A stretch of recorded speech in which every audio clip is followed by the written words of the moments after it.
Have you ever pondered whether money can truly buy happiness, or is it just a mirage we chase? Ah, the age-old question. As timeless as the quest for the meaning of life, it's a common assumption, isn't it? That more money equals more happiness.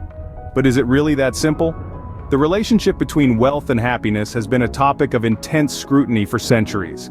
It has intrigued researchers, economists, and philosophers alike. They've conducted studies, penned theories, and sparked countless debates. Some argue that money does indeed lead to happiness, while others believe that true contentment lies elsewhere. But who's right? And more importantly, what does this mean for you? Is it possible to find lasting happiness in the glittering allure of wealth? Or is it found in the simpler, often overlooked aspects of life? These are the questions we aim to explore. So let's delve deeper and explore the fascinating relationship between money and happiness. Numerous studies have attempted to uncover the truth about money and happiness. It's a relationship that's as old as civilization itself, yet continues to pique our curiosity. So what does the research tell us? One of the most comprehensive studies on this subject, conducted by Princeton University, found that happiness does increase with income, but only up to a certain point. In the United States, that point is around $75,000 a year. Beyond this, additional income doesn't equate to additional happiness. It appears that once our basic needs are met and financial insecurities are alleviated, more money doesn't necessarily lead to more joy. Yet we've all heard stories of lottery winners or celebrities whose lives seem to spiral out of control despite their newfound riches. This brings us to a fascinating concept known as the hedonic treadmill, or hedonic adaptation. This theory suggests that people have a relatively stable level of happiness. Despite life's ups and downs, we tend to return to this baseline over time. Imagine running on a treadmill. No matter how fast or slow you go, you remain in the same place. That's the hedonic treadmill in action. When you experience a positive event, such as a pay raise or winning the lottery, your level of happiness spikes. However, over time, you adapt to this new state, and your happiness returns to its original level. This is not to say that wealth and happiness are mutually exclusive. On the contrary, financial stability can alleviate stress, provide comfort, and open doors to experiences that can enhance our sense of well-being. However, it's essential to understand that money is not a one-way ticket to eternal joy. We also need to consider that the relationship between money and happiness is not just about how much we earn, but also how we spend it. Research shows that spending on experiences rather than material goods, or giving to others, can boost our happiness levels. While money can alleviate stress and provide comfort, it doesn't necessarily guarantee long-lasting happiness. So the next time you find yourself dreaming of that lottery win, remember it's not just about the money, it's also about how you use it. It's not just about how much money you have, but how you use it. This sentence, although simple, carries a lot of weight. It signifies the profound role that our consumption habits play in our overall happiness. You see, when we talk about money and happiness, we must consider how we spend our hard-earned cash. There's a stark difference in happiness levels between individuals who invest their money in experiences, as opposed to those who spend it on material possessions. Let's delve into this a bit more. Imagine two friends. One decides to buy the latest smartphone, while the other uses that same amount of money to go on a trip. Initially, both are excited about their decisions. But as weeks pass, the novelty of the new phone starts to wear off, whereas the memories of the trip continue to bring joy and pleasure. This is not to say that material possessions are bad, they're not. It's just that experiences tend to contribute more to our happiness in the long run. This notion is backed by a myriad of studies. Researchers have found that people who spend their money on experiences rather than things are generally happier. Experiences like traveling, learning a new skill, or attending a concert create lasting memories and provide a sense of fulfillment that material possessions often can't match. But it doesn't stop there. Another fascinating aspect of consumption habits is the joy of giving. Multiple studies have shown that spending money on others, whether through charitable donations or gifts, can significantly increase our happiness.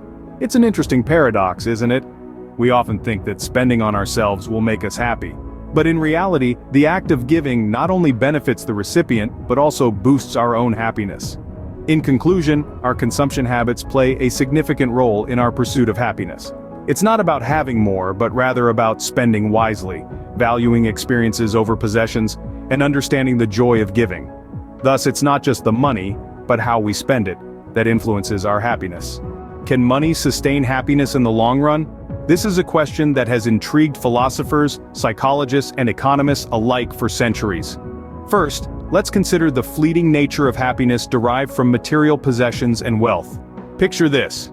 You've just bought a brand new car.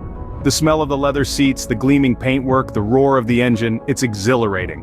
For a while it feels like this car has made you happier. But give it a few months or perhaps a year, and that initial thrill begins to fade. The car is no longer new, and it's just another part of your daily routine. This phenomenon, known as the hedonic treadmill, suggests that while wealth and possessions can provide a temporary boost in happiness, they don't tend to have a long-lasting impact on our overall satisfaction. Now, let's delve into the concept of the happiness set point. According to this theory, individuals have a certain baseline level of happiness. Regardless of what happens in our lives, whether we win the lottery or lose our job, we tend to return to this baseline after a period of adjustment. Studies have found that even lottery winners, after an initial period of elation, often return to their previous level of happiness. This suggests that, while money can temporarily change our circumstances, it doesn't permanently alter our capacity for happiness.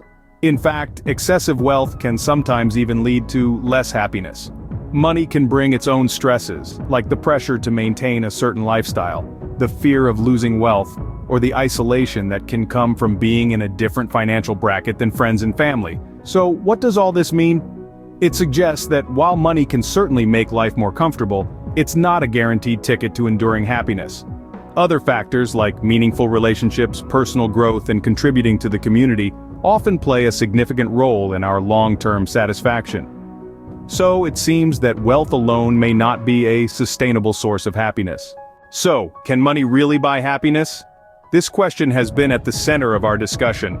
We've journeyed through the realms of wealth, happiness, and the research that seeks to understand their complex relationship. We've examined the role of consumption habits and pondered the sustainability of happiness based on money. Now, as we wrap up, let's summarize our key takeaways.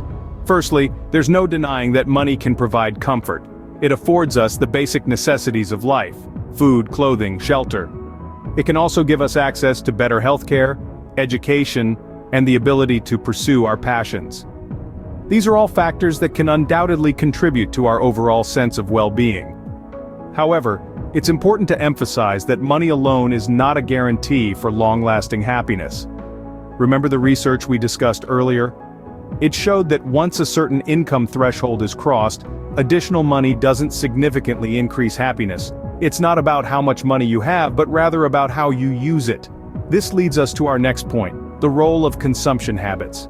Our relationship with money and our personal attitudes towards wealth greatly influence our happiness. If we're constantly chasing after the next big purchase, always wanting more and never feeling satisfied, then money becomes a source of stress rather than joy. On the other hand, if we use our money wisely, to create meaningful experiences and to help others, it can enhance our happiness. Remember the saying, "The best things in life are free"? It reminds us that many sources of happiness, love, friendship, a beautiful sunset, a good book, don't come with a price tag. Indeed, research has shown that social connections and personal growth are vital ingredients for a happy life, and these can't be bought with money. So what's the bottom line? Money can certainly contribute to happiness by providing comfort and alleviating stress. But it's not the magic key to a life of bliss, it's just one piece of the puzzle. Happiness is a complex, multifaceted concept that's influenced by a myriad of factors, including our relationships, our passions, our attitudes, and yes, our financial situation. In the end, it appears that while money can contribute to happiness, it definitely doesn't guarantee it. It's up to you to find your own path to happiness, whether it includes wealth or not. It's your journey, and you get to decide what makes it meaningful.